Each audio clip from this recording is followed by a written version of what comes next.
friends. Welcome to the May edition of The Shepherd's Voice. I want to welcome the host of the program, the Bishop of Trenton, Bishop David M. O'Connell. Welcome, Bishop.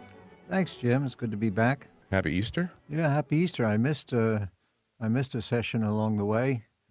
Well, we're all busy. Yeah, I know. It's a crazy time. You know, I don't remember in all these 12 years a season that has been as busy as this one. Really? In terms of just a lot of, well, you know, coming out of the COVID, you're trying to make up for lost time. Yeah. And for me to get to parishes and that I haven't been able to get to for 2 years. Yeah. I'm trying to we're wrapping up the confirmation season. Mm-hmm. I mean, last week I had 6 out of the 7 nights I had confirmation, and a seventh on a Sunday, which I rarely have confirmation on Sundays. So I'm trying to do that. I was reading the Monitor last evening on the porch, and there were plenty of pictures of what you've been doing the past few months. Oh yeah. You've been a busy guy. I've been a busy guy. Yeah. That I'm happy in a way that they do cover that, because I really want the people to know that we are trying to reach out and be present to them as much as we can. And the pictures there are nice. I mean, it gives people kind of a view of what's going on, and also is good for the parishes. Absolutely. And they see that their parish is being highlighted. Sure. And recognized. So Sure. it's not all about me. It's about the parishes that I visit. And some great articles as well with the pictures. Beautiful edition this month. Yeah, so we today, of course, as you know, is the day of prayer and fasting that the bishops called for in light of the concern over abortion. And I certainly, of course, this morning, I don't ask the faithful to do what I don't do myself, and so I offered a rosary, and that's really what I've asked the people to do, is to maybe today to pray the rosary. To pray the rosary for renewed commitment to all life, human life from conception to natural death, and to pray for an end to this terrible scourge of abortion that we face in our country, but throughout the world. The bishops on the 10th sent out an invitation to us to invite the clergy and religious and faithful to join in this prayer campaign. And of course that, frankly, from the bishop's point of view, that's not a whole lot of time. I've noticed this more and more of late, that we don't get a lot of time to communicate to our people. And so, I had the better part of a day to get the word out to the pastors of the parishes, and then to try to post it on the Monitor and our website so that as many people as possible could see the invitation and could join us in the prayer. Today, of course, is a memorial feast of Our Lady of Fatima.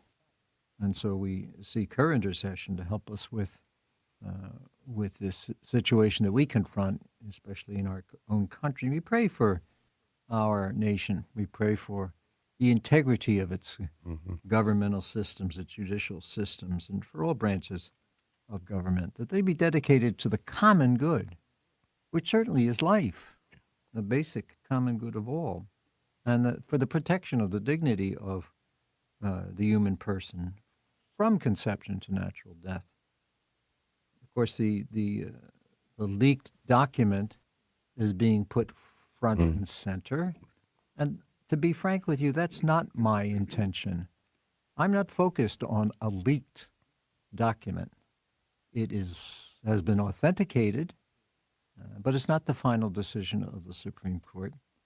More important than this leaked document to me is the issue of life. And I think that's got to be our intention, not some document or even some decision. It's got to be that we renew our commitment to life.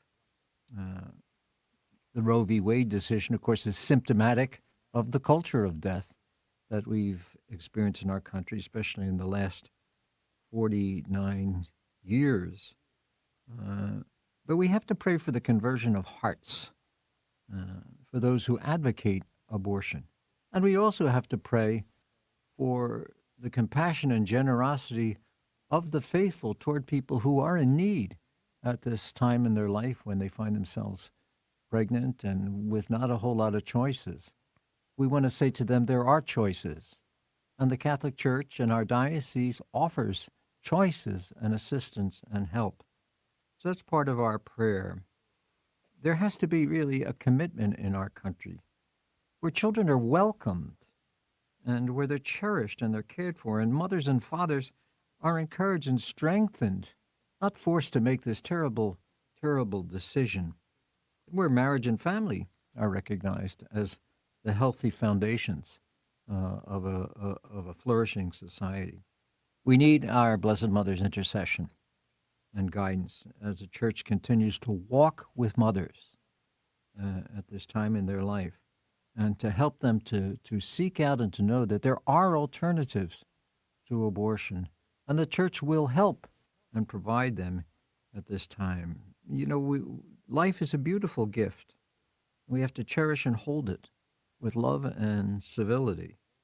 And so today, on this feast of Our Lady of Fatima, our hearts turn to our Blessed Mother to ask her to be with us at this time in our history, and to be with those who face the decision to abort or not to abort, to inspire them to seek life, and to hold on and cherish life, and to inspire the rest of us to embrace them and to try to lead them to the best decision in their life, which is to support life and cherish life, and to bring to life those who they carry in their wombs. And Our Lady of Fatima, pray for us, please.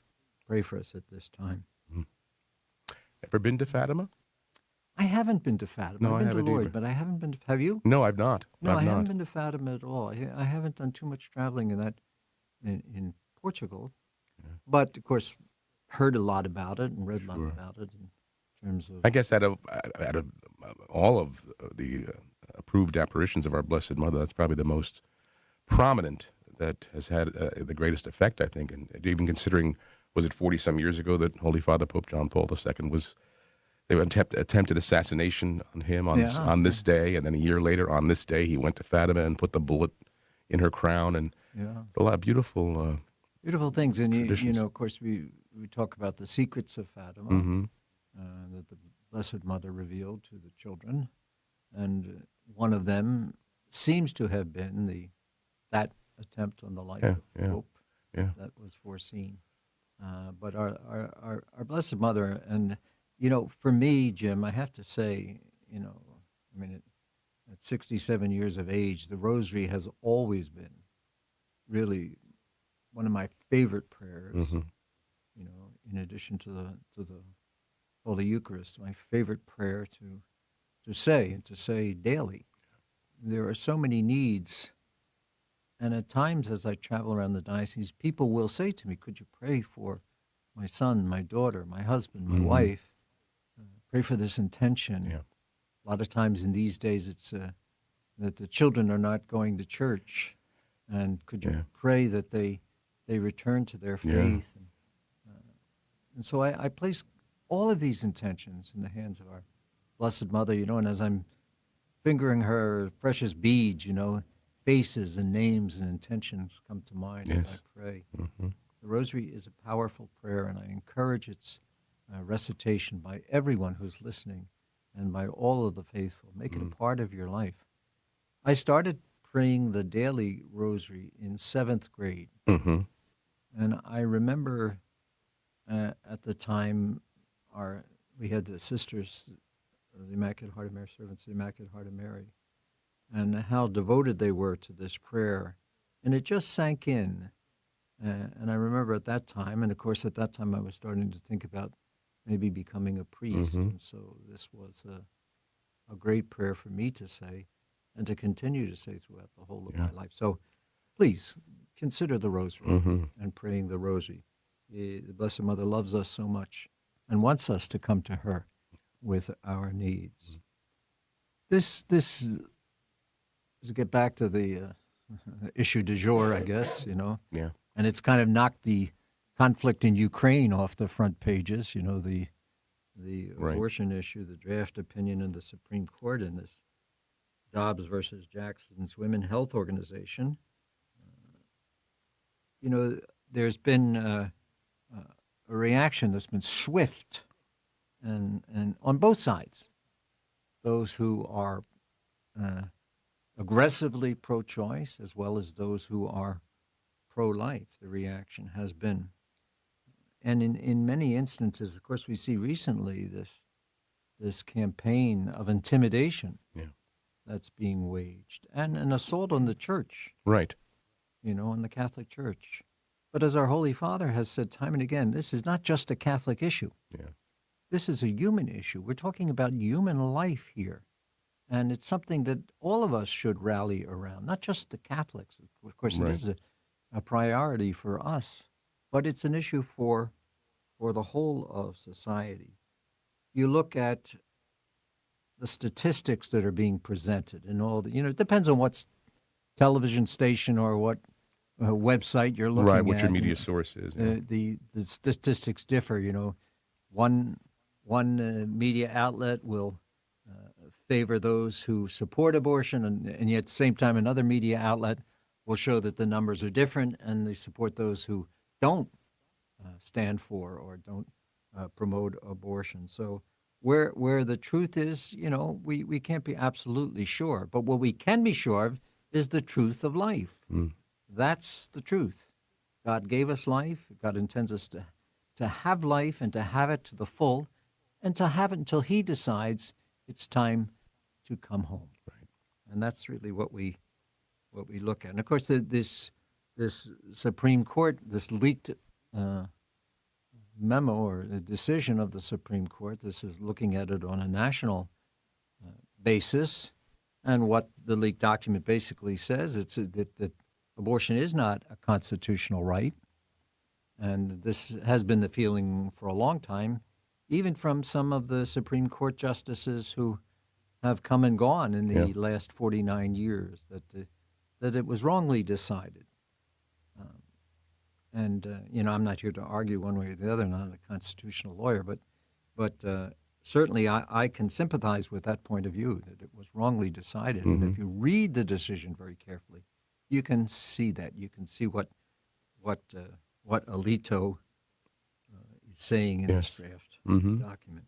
But that this is on a national basis, and here in New Jersey, we have been confronting a pro-choice governor who has been aggressive in pursuit of his pro-choice policies for the last 4 years and counting. Mm-hmm. He's unrelenting in this, and as late as Wednesday of this week, once again, the governor came forward to renew his efforts to further expand access to abortion. Talked about making New Jersey a sanctuary state for those who seek abortion, proposing that insurance mandates eliminate out-of-pocket costs to support those who want abortions. And, of course, this was in legislation that was proposed a while ago, but knocked out of that legislation. Now he's trying to introduce it again. He wants a state law that codifies the performance of abortion and abortion procedures. And he's supported that all along. And he speaks so, the word is aggressively. He speaks so aggressively about this. So much so that in the past week, the bishops of New Jersey, the 5 dioceses, the bishops of the 5 dioceses, we proposed a statement. We presented a statement. And right now that's the best we can do, give our reaction to the governor's latest push. And I'd like to read the statement. Please. Just in case. Because I'm not familiar with it. Okay. It's on the New Jersey Catholic Conference website. Okay. It's also on the Monitor website for the Diocese of Trenton. You can access it there. We, the Catholic bishops of New Jersey, join to express our disappointment and outrage over Governor Murphy's announcement regarding proposed legislation to expand access to abortion in New Jersey, an act that by its very nature terminates human life. If enacted, this legislation would mandate health insurance coverage for abortions, codify regulations that permit non-physicians to perform abortions, and create a public fund that dedicates taxpayer money to pay for abortions. That's outrageous. Ironically, New Jersey already has some of the most permissive abortion laws in the United States and continues to provide abortion providers tens of millions of dollars in public funds to perform these services. And I put the word services in quotes. New Jersey continues to rank among the top 3 states in annual abortion procedures nationwide. For these reasons, it is incomprehensible to force health insurance providers in New Jersey to cover 100% of the cost to expand access to these abhorrent services. The proposed legislation is a direct attack on the dignity and sanctity of life and is further evidence that we have failed as a society when a mother feels her only option is to end the life of the child. For our part, the Catholic Church is committed to opposing this legislation, but more importantly, we stand ready to broaden and increase awareness about the abundant resources and programs that we offer, from pregnancy and foster care centers to clothing, food, housing services, adoption agencies, family resource centers, and national programs, such as that sponsored by the Conference of Bishops, Walking with Moms in Need. We promise to assist and stand by every mother and family facing a difficult and unplanned pregnancy. And that's signed by all of the bishops of the 5 dioceses of New Jersey. These are very difficult times. Yeah. This is an issue that's not going to go away easily, and we've got to stand firm and committed in our opposition to it.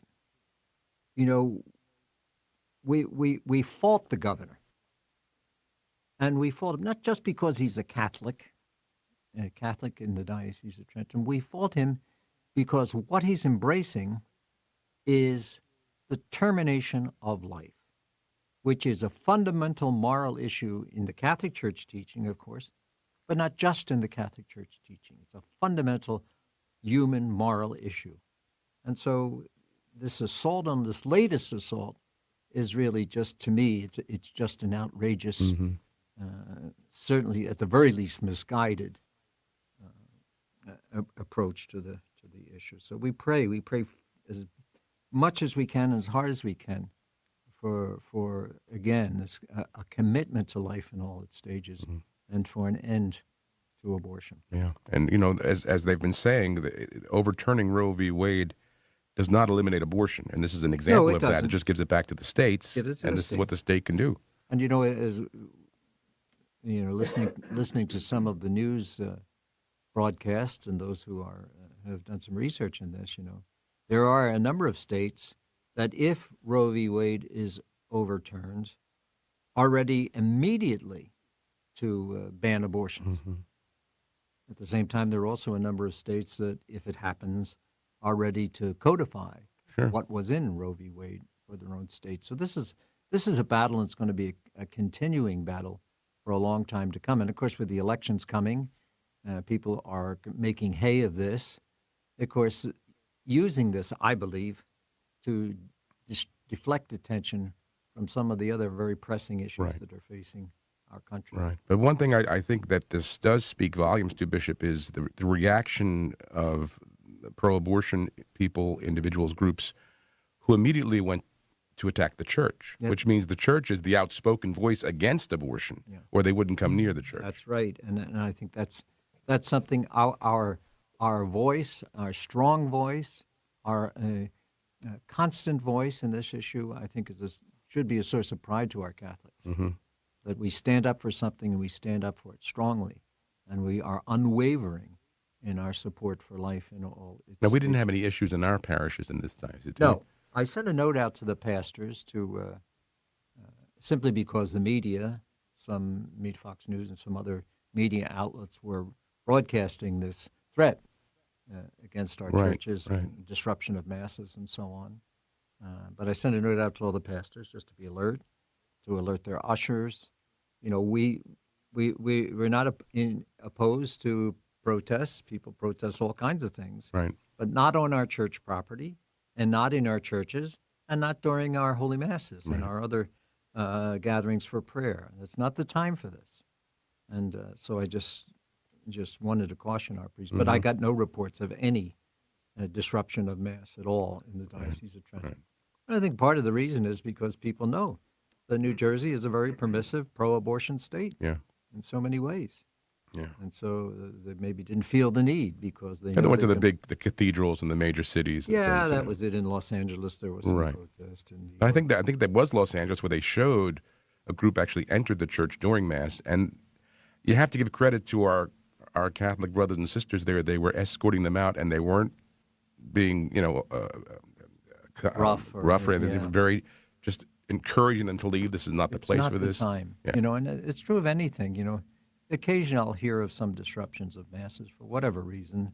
Oftentimes it's someone, a disturbed person Yeah, who might get up during Mass and call out or something like that, or there's some issue with the priest or something. But it's not the place for that. No. There's time and a place for everything. Right. And Holy Mass is not the time for protest. It just Right, isn't. That's my position, and I'll stand with that throughout. So again, Bishop, if people want to read the letter from the bishops, they can find it on the Monitor website. It's on the current Monitor website for the Diocese of Trenton, and it's also on the current New Jersey NJCC.org website for the New Jersey Catholic Very good. Conference. And the Catholic Conference of New Jersey is kind of the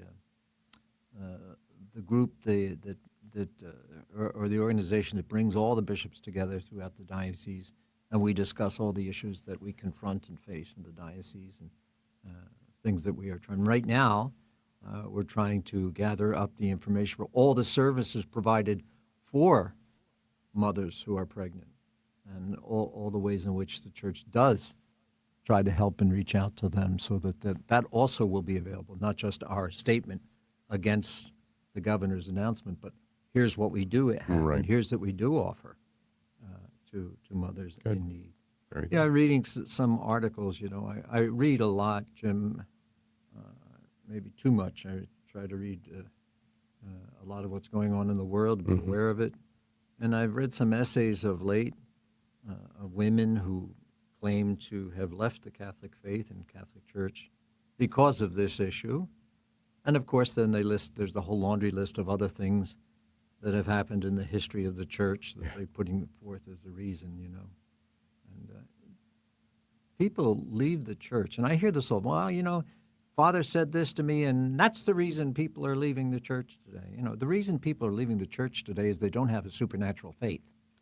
They don't have faith, and they lack the faith in the church and in its teachings and the presence of Christ within the church. The church has never been, a rule by opinion organization. Right. Never been, well, let's have a democratic vote whether we agree with this or not. And the problems that people frequently have in the church, they're not doctrinal problems. You don't hear it often, that they don't have faith in the divinity of Christ, or they don't believe in the intercessory power of the Blessed Mother and the saints. That's not what you're hearing. They want to debate the existence of the Trinity. I mean, you don't hear these kinds of things. Right. The things that people focus on generally are the moral teachings and the moral doctrine of the church, because it's something that they want and they don't agree with, and so therefore the church is wrong. And that's just their point of view. It's the world. It's the allurement of the world and what the world is teaching, and that they would rather adhere to the teaching of the world than the teachings of the church in many cases. What they want themselves. Yes. And that's more important than anything else. And it's a selfishness there.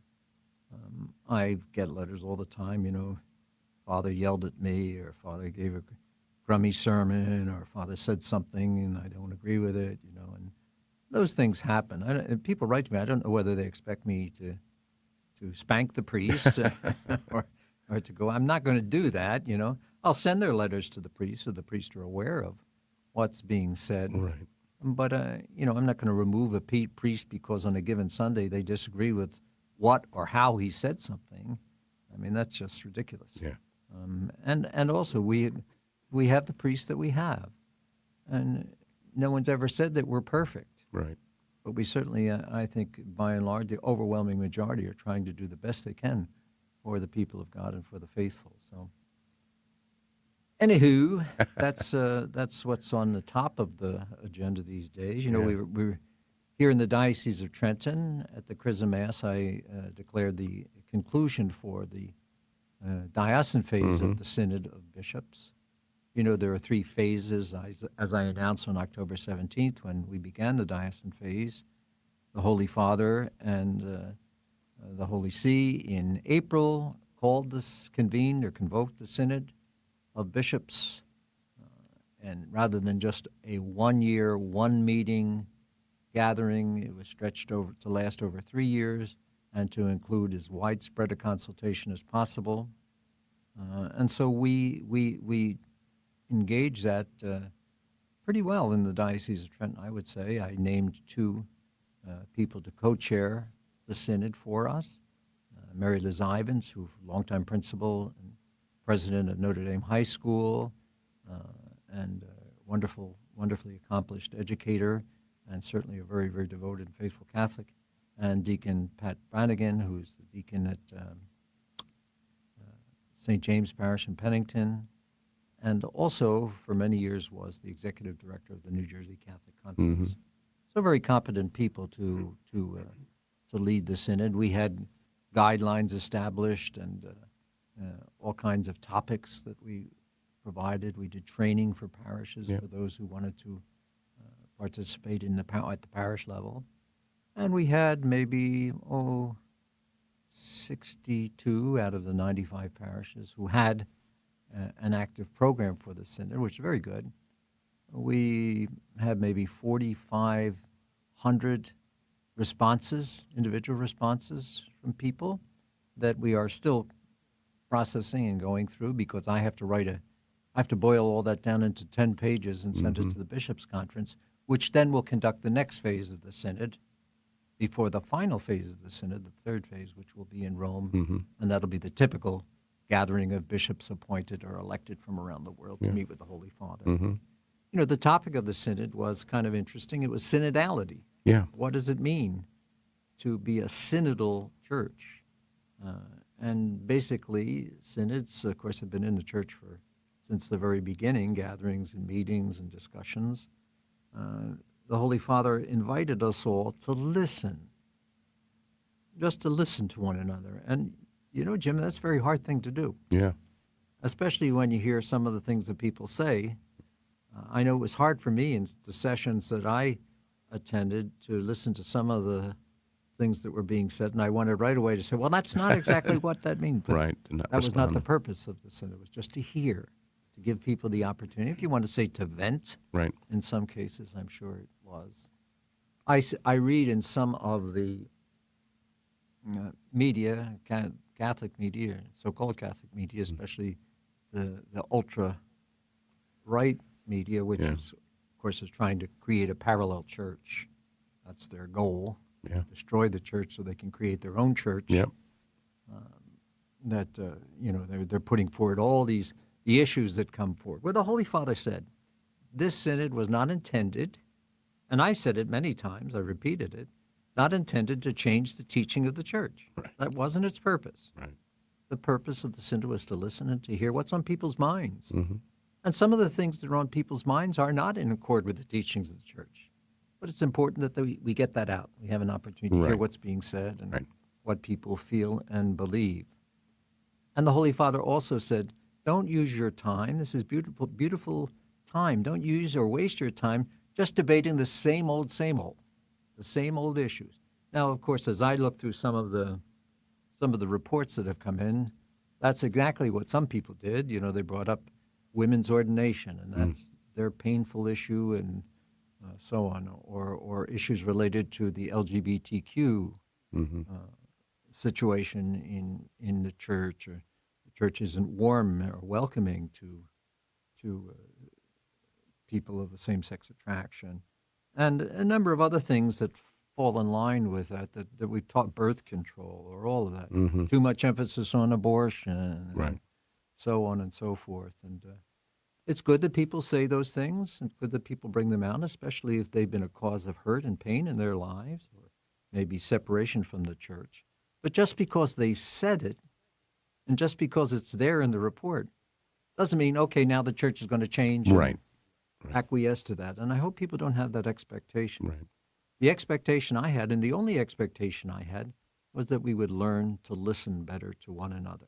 The ultimate goal being to use what we hear and use what we learn to address the most important needs of the faithful, to evangelize. You hear that word all the time. Mm.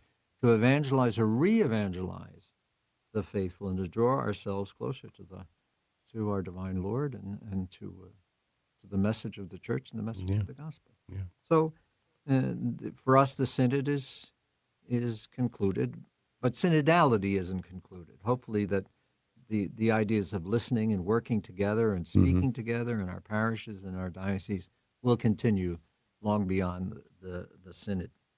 I would be less than honest if I didn't say that I entered this at the request of the Holy Father with a little bit of fear and trembling, not knowing what to expect. Right.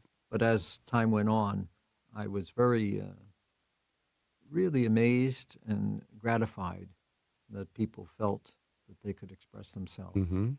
Again, without judgment, but express themselves. And some people actually came back to the church as a result of this process, which was a beautiful thing. Yeah. Beautiful thing. So, synods. How does that? How do I segue from synod to COVID? It's not an easy segue, but COVID's still raging on, and They say. I just don't know.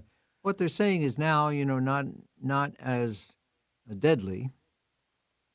People aren't being hospitalized to the same extent, but more contagious. Right. So it's easy to go around. I have a number of priests right now who've tested positive, and they're quarantining and they're keeping themselves. But the symptoms that they're describing are nothing like they were, No, more of a cold. like a cold, like a very, very bad cold. Yeah, And that's right. what they're saying. And these guys, many of them, I'm speaking about these guys, because they're the ones I'm in direct contact with, the Right. priest. But it's true of everybody that I've spoken to who has said they're positive. Bad cold, headache, Yep. chills, fever, feeling fatigued, feeling tired. Yep. But not the engagement of the lungs to the extent before that put people to the hospital. So Right. it's out there. And, as They say it's going to be out there. It's not going away. as I was going to say, as they say, it ain't going away. That's right. It's So just going to adapt, and it's going to be one of the normal annual flu viruses or I whatever think it that's is. probably what, that doesn't mean that we want to be haphazard or careless in our approach to it. We still should use our heads. I still think again, the ultra-right will go after me, and I still think the vaccines are good things for those who can take them and need to take them. The booster, of course. I've done everything, and thanks be to God, I've been lucky. But I've been very careful also in terms of my mixing and mingling in a direct way. Going to confirmations, which is a great thrill and privilege for me. I'm a little bit careful on those occasions. Yeah. As much as I would like to greet everybody. Personally, I just I keep a little bit of a distance there, but I'm still present, and that's Sure. really the important thing. So COVID's out there. Be careful. Do your best. If you have it, stay home. Get better. It's like I was thinking about this over the weekend, Bishop. A few years ago, before COVID, if I had a bad cold, I wouldn't go to Mass because I didn't want to spread my cold to other people. It's just And that's just common sense. It's just common sense. If you're not well, no matter what the illness is, you confine yourself to your home until you get better. And that's true. And people who feel, I'm committing a mortal sin by not going to church when I'm sick, that's never been true. No. So just use your good judgment and be conscious of yourself and taking care of yourself and preventing others from coming down with the same thing. I think it's just common sense. Yeah. This year, we talked earlier about the New Jersey Catholic Conference.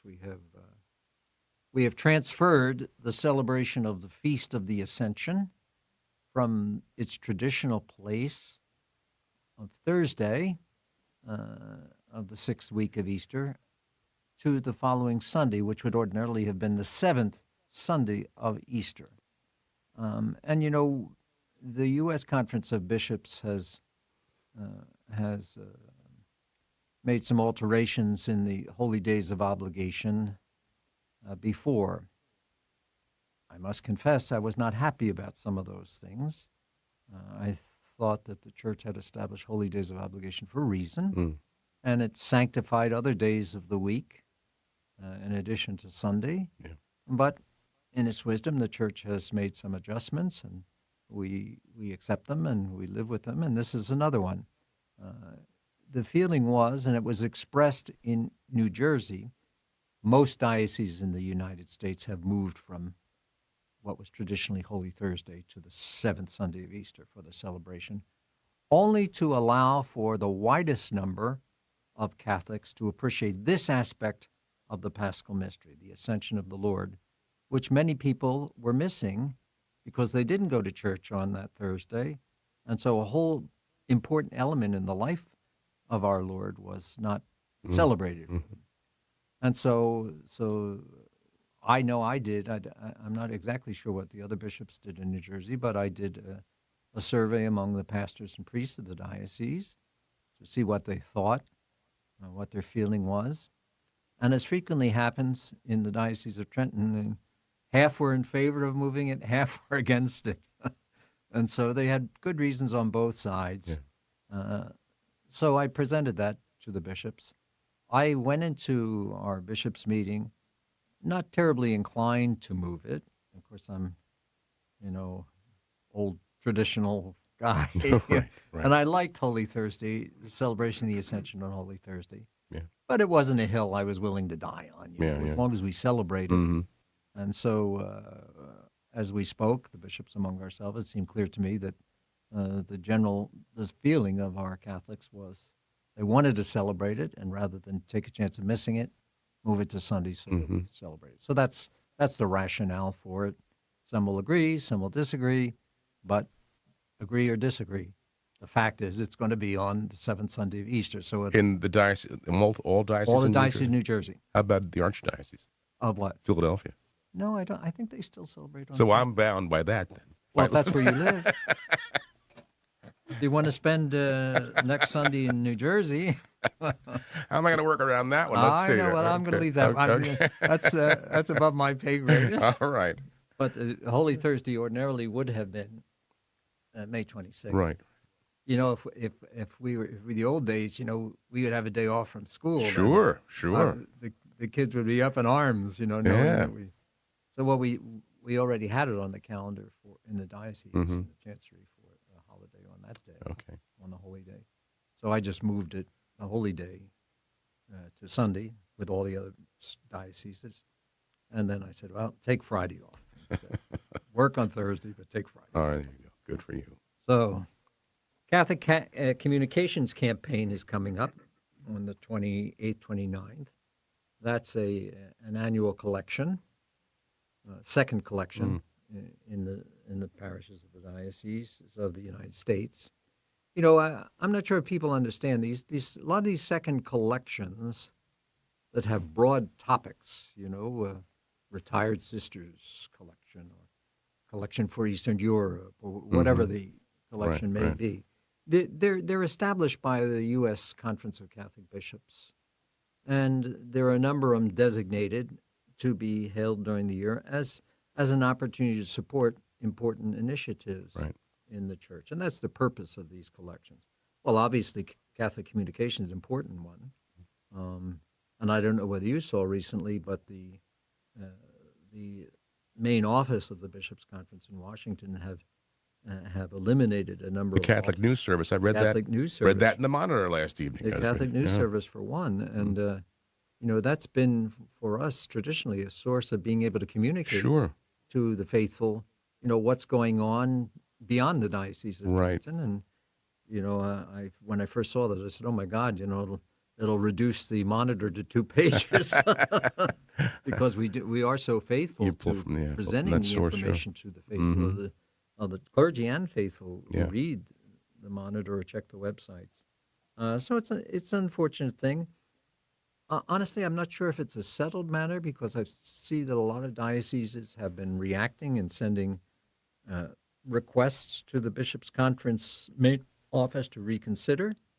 So we'll see what happens. But anyway, this collection will be held. And it is to foster Catholic News Service, not the only source of news Right. for the church. The bishops themselves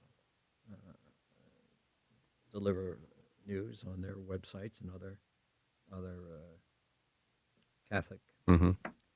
When we take this collection, 50% of it remains in the diocese. So we take it, and then that's used for our own diocesan communication. So it's a good thing for the diocese. Mm-hmm. It's not just a giveaway. It's a giveaway and a give back Mm-hmm. to ourselves. So that's worth supporting on that weekend, May 28th, 29th, coming up.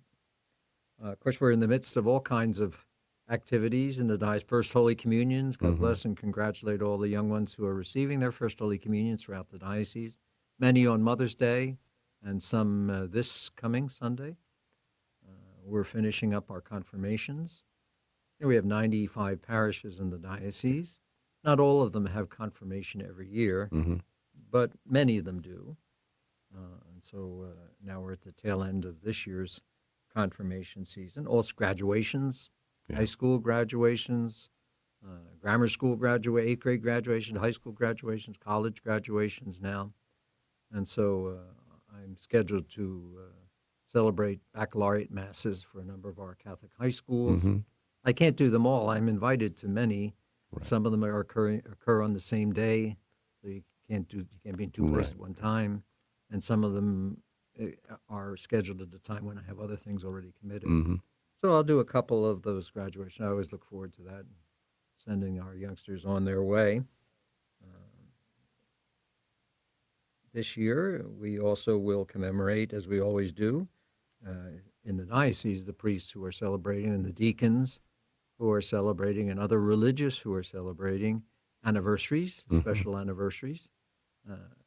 For the Vicar General, Monsignor Gervasio and me, this is a special year for us since it's our 40th anniversary of ordination. I'm getting to be an old man, and we will celebrate our 40th anniversaries this year, and many other of our folks will be celebrating, commemorating anniversaries. And I think the Monitor does a special edition for that to commemorate our priests and their milestone anniversaries. You know, Jim, I had a beautiful Mass, a Mass for, we received the relics of Blessed Carlo Acutis, who was a 15-year-old boy, born in England in 1991, so in our lifetime, many of our lifetimes, who lived his life in Italy, and died in 2006, 15 years old, died of leukemia, but lived an incredibly holy life in the midst of being a normal kid, and so is able to share his story with the children at St. Dominic's School in Brick on April 28th, and we carried the Mass live stream.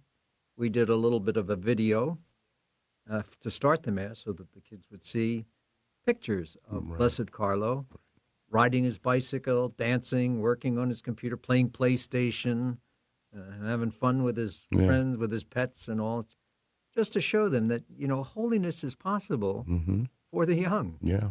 And you don't have to be a plastic and the contemporary young, today's young, the contemporary of ours. So we had a beautiful, beautiful celebration of Mass.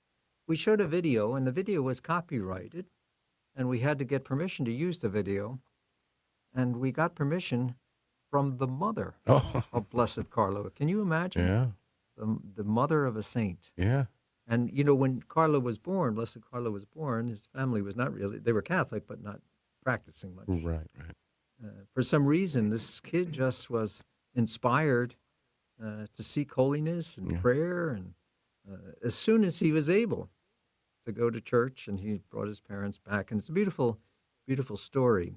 And so I used the occasion to declare that Blessed Carlo Acutis would become the patron of all Catholic schools in the Diocese of Trenton, and our young, with the young, including those who are in religious education, so, who may not be in Catholic schools, but I wanted the embrace to be as extensive as possible. He's a great example and a great model for our young people. And so we hope to make his story known as well as possible. It's a beautiful story. And I must say, as I watched these video snapshots, they brought me to tears. Yeah. to see this kid whose whole life, he said it himself, my life plan is to be close to Jesus. Yeah. And that's really, what a beautiful message Beautiful. for us all. Speaking of schools, I get a lot of questions about the curriculum in public schools, Yep. which is not I don't have authority over the curriculum in public schools. But again, back to the New Jersey Catholic Conference, on their website, they're posting, in response to the New Jersey core curriculum current standards for comprehensive health and physical education, that require public school students to learn about a broad range of topics, including human relationships, mental health, social well-being, physical fitness, sexuality, and sexual reproduction. And our parents have, I think rightly, reacted to the forcing of people at a very, very young age to be taught things that really belong in the family and really belong in the parents. And so there, as people are reacting, I don't know that they're aware there's an opt-out provision for this. In the public schools? In the public schools. Okay. And so our New Jersey Catholic Conference website, njcc.org, has the means that is necessary, the form that's used, and talks about the opt-out provision, so that it's not a done deal for everybody. Okay. There is an opportunity for parents who feel strongly about this to opt out of that curriculum. So parents should exercise their rights. Yeah. Everybody's talking about rights. Well, how about the rights of parents? Also, it gives us an opportunity to say, wait a minute, how about school choice? Right. How about let's support school choice so that parents can send their children to the schools that they want to send them to and that are serving the needs that the parents feel. And of course, we believe we do that in the Catholic schools of our diocese. But that's something I think we really have got to start focusing on. Yeah. This weekend, the Holy Father will canonize 10 saints. Beautiful list of saints, bringing them to the honors of the altar. There are some names that are very familiar, but as is often the case, most names we're not that familiar with. Right. Some lay people, some religious, some bishops, some sisters. There's a whole beautiful list. So I would encourage people to get to know these new saints. We obviously don't have time to go through their bios at this point, but it's an important event for the church. Yeah, I wasn't aware of that this weekend. Yeah, 10. You can find there's a lot of nice articles in the Catholic media. Yeah. And again, you see why Catholic communication is so important. The crooks of the news, National Catholic Register, are two that come to mind that I look to frequently for. Vatican News, there's a website, Vatican News, where you find out what the Holy Father is doing. Catholic News Agency. Catholic News Agency, CNA, Catholic News Service, for as long as it continues, and all of that. And for those who lean to the left, National Catholic Reporter occasionally has an article or two. It's not my favorite publication. You have to be discerning. But I read them all. Yeah. I read them all just to be aware of what's being said, and sometimes what I need to do to defend the teaching of the church. Some of these publications. Yeah. Because there's a spin. There's a certain spin. That's there's put a spin. there. There's a spin. Everybody puts a spin on it, on the news, depending on their perspective. So, coming up this weekend, also National Peace Officers Memorial Day. Are you aware of that? No. Back in 1962, President Kennedy established a day to remember the fallen police officers. I wasn't aware of that. Country, and I didn't remember. I didn't know about it until a couple of years ago, and I frequently get some requests to make sure it's known. So I sent a note out to the priest asking, remember our fallen police, women and men, and who have protected and served us over the years. Yeah. On this Sunday, and I think there's a National Peace Officers Week. When I looked it up on the internet, one website said it was the 11th to the 17th, and another website said it was next week. So I don't know when it is, but certainly we need to be mindful of our great people who are helping us. Sure. I'll be meeting with the principals of the Catholic schools for Mass on May 20th. We're ordaining 6 men to the diaconate in the Diocese of Trenton on the 21st.